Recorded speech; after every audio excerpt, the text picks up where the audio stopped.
Hi, one forum is brings to the best. Please kindly subscribe to this channel. Your comment and likes will be highly appreciated. Today we are going straight forward to the northern part of Africa, specifically Tunisia, to take a look at what is happening in that country when it comes to their politics as well as their democracy. Yes, things are not all that good. That is from the point of view of the opposition. Yes, things are not all that good. By the government, the incumbent government, under the leadership of the president, we are talking about President Kais Saied. He has set October 6th, 2024 to be the day or the date for the election. And it seems the opposition are not so happy.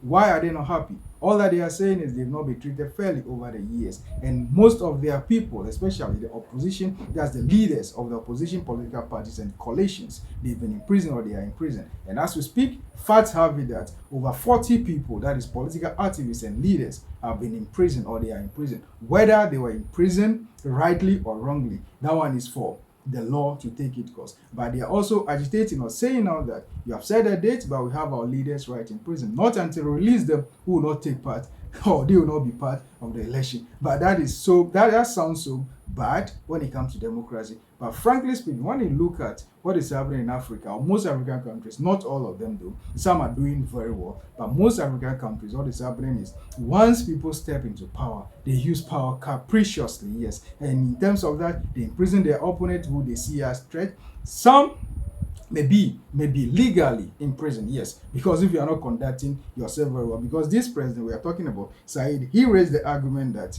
he decided to do things that he's doing when it comes to, that is to rule the country under decree. Yes, as we speak, he was democratically elected, but as we speak, the country is being ruled under decrees. He said that he decided to do that as a result of the country is facing something that he decided to call imminent peril. Yes, that is the reason why he decided to put the country under the decree. Yes, in the past, he dissolved parliament as a result of misbehavior of some political opponents in parliament. He dissolved parliament and ruled out a lot of things that are undemocratic when it comes to the democracy that we know and we study in schools and in classes and other advanced countries are practicing. He's doing a lot of things that are not so good when it comes to the democracy that we know. And the opposition, they are now calling on him that now you've set a date for the election by our leaders. About 40 of them, they are right and comfortably in prison. Why not release them before we take part in the election?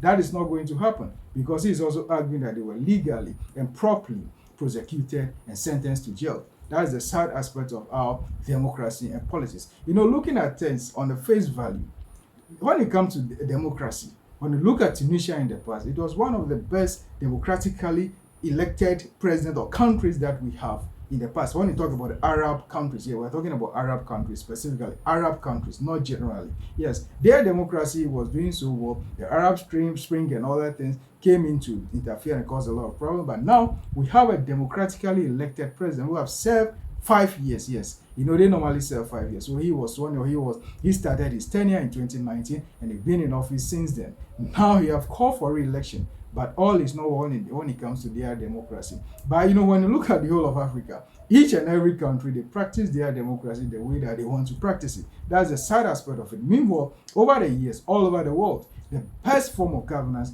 is democracy, and we are preaching democracy. Democracy should be able to work so well in Africa so that all African countries have to be led by proper democratically elected presidents so that we will not have any issues here and there, because democracy, in the interest of democratic peace theory, democracies don't fight democracy. So if we are able to galvanize our countries with democracy, all be well with us. But now the opposition, whether their plea will be taken, I'm not so sure about it, because even when you talk about other countries, but in this context we are talking about Tunisia, so let's limit our discussion on Tunisia.